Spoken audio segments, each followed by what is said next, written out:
আমার ডান পাশে যারা আছেন, বাম পাশে যারা আছেন, আমার সামনে যারা আছেন, এদের বক্তব্য আমি শুনেছি, এত ভালো বলেন এরা। একটা জিনিস স্পষ্ট হয়ে গেল, 9 মাস পরীক্ষায় উত্তীর্ণ হতে পারেন না এই সরকার। যে পরীক্ষার জন্য, যে দাবির জন্য, যে অধিকারের জন্য রাজপথে আমরা,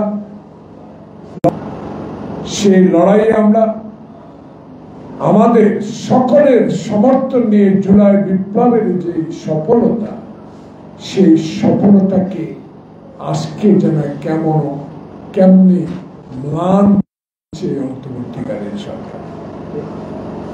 বিষয়টা গুরুত্ব সহকারে বিবেচনা করতে হবে।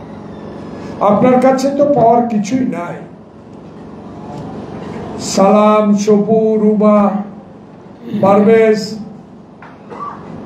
আমাদের হুমায়ুন, সোহেল আপনার কাছে এমপি হতে চায় না, আপনার কাছে ধন দৌলতও চাই না, আপনার কাছে ঠিকাদারিও চাই না, আপনার কাছে লুটের টাকার ভাগও চাই না। আপনার কাছে আমরা চেয়েছি একটাই, যারা আত্মহত্যা দিয়েছে হাসিনার আমলে, যারা কারা নির্যাতন করেছে, আমার নেত্রী বেগম খালেদা জিয়াকে বিনা কারণে আপনি কারাগারে রেখে হত্যার প্রচেষ্টা করেছিলেন, তাদের একটি দাবি, আপনাকে ক্ষমতায় সরকারে বসানো হয়েছে এই দেশের মানুষকে একটি সুন্দর নির্বাচন উপহার দেওয়া জন্য। দুঃখ, আমরা এতগুলো রাজনৈতিক কর্মী প্রত্যেকে দিন, কালকে খুলনা বলেন, চট্টগ্রামে বলেন, আমাদের রিজভী সাহেব একটা মুখপাত্র সর্বক্ষণ সারাদিন একই কথায় সরকারকে কর্ণগোচর করছেন, দেশে একটি সুষ্ঠু নির্বাচনের ব্যবস্থা করছে। কবে দেবে নির্বাচন? আজকে রোববার, সোমবার, মঙ্গলবার, বুধবার, বৃহস্পতিবার, শুক্রবার, বলে দিতে অসুবিধাটা কোথায়? আমার মনে হচ্ছে, আমি একজন ক্ষুদ্র রাজনৈতিক কর্মী হিসেবে, একজন মুক্তিযুদ্ধ হিসেবে আমার বিবেকে এই কথা এখন মনে হচ্ছে যে সরকার নির্বাচন নিয়ে তালবানা শুরু করেছে, কারো ইশারায় কাউকে আরো শক্তি জোগাড় করার জন্য একটা ব্যবস্থা করছে আমার মনে।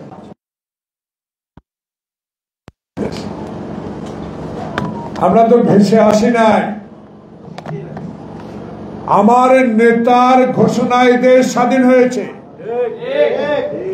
আমার নেত্রীর আপসী নেতৃত্বের কারণে দেশে নেতা তারেক রহমানের 16 বছরের সাংগঠনিক শক্তি, বুদ্ধি, মত্তা দিয়ে আমরা জুলাইয়ের এই আন্দোলনকে সমর্থনে বা এগিয়ে নিতে পেরেছি। সে নেতা তারেক রহমান। অতএব তারেক রহমানের নির্দেশিত চুপ করে আছি। তারেক রহমানের সাংগঠনিক শক্তি বাড়াবার জন্য, আরো শক্তি অর্জন করার জন্য আমাদেরকে বলেছে ধৈর্য ধরো, ধৈর্য ধরলে আল্লাহ পাক তোমাদের সমর্থন করবে। আমরা ধৈর্য ধরে আছি। সেই ধৈর্যের ফল যদি হয় নির্বাচন বিলম্বিত, তাহলে সে ধৈর্যের বাদ তো আমরা ভেঙে যাব, কেউ উঠতে পারবে না। 1012 যদি ইসলাম, আব্বাস, গয়েশ্বর, আমির খসরু, বাবু গয়েশ্বরচন্দ্র রায় সবাই যদি চিৎকার দিয়ে আমাদেরকে বলে যে এখন চুপ করে থাকো, আমরা চুপ করে থাকবো না, কারণ নির্বাচনের জন্য আমরা মাঠে নামবই। যদি সময় মতো তো নির্বাচন আপনাকে দিতেই হবে। আর কত সময় কাটবে? কালকে পত্রিকা দেখলাম 90,000 কোটি টাকা এই কয়েক মাসে আবার নাকি লুট হয়েছে। কারা ভাইলের ভাগ বাটোয়ারা? এখন তো হাসিনা নাই। কোন হাসিনার প্রতাপটা আছে সে আমরা বলে যাচ্ছি। আব্দুল হামিদ চলে গেছে কি তদন্ত কমিটি, কিশোরগঞ্জের কি এসপি, ওই এসপি, ওই ইমিগ্রেশন, কি চাকরি নট, কি সাম্য মরে গেছে, কি প্যান্সিলের খানা কয়েকজনকে ধরে নিয়ে আসে। আসল লোকগুলাকে গ্রেপ্তার কেন করেন না? কার মাধ্যমে আব্দুল হামিদ পালাইছে সবে আপনারা জানেন। বাইর করে নামটা প্রকাশ করে দেন, তদন্ত করবেন। তারপর কি তদন্ত করলে কি আব্দুল হামিদ আসবে? আনতে পারবেন? হাসিনা আনতে পারবেন? স্বরাষ্ট্রমন্ত্রী আনতে পারবেন?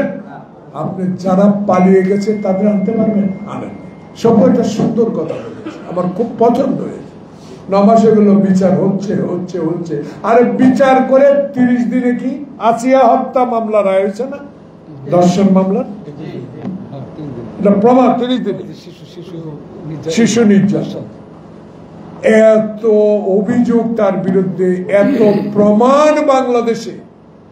আর এক কথায় যে বিচার, যেদিন হেলিকপ্টারে করে 14 না 20 সুটকেস ডলার নিয়ে পালাই গেছে, ওইটার বিচারে তো তাকে রায় আরো আগে দেওয়া যেত। Immigration to Canada. We provide the best quality service and solution for Canada immigration. Please visit our website and contact for details.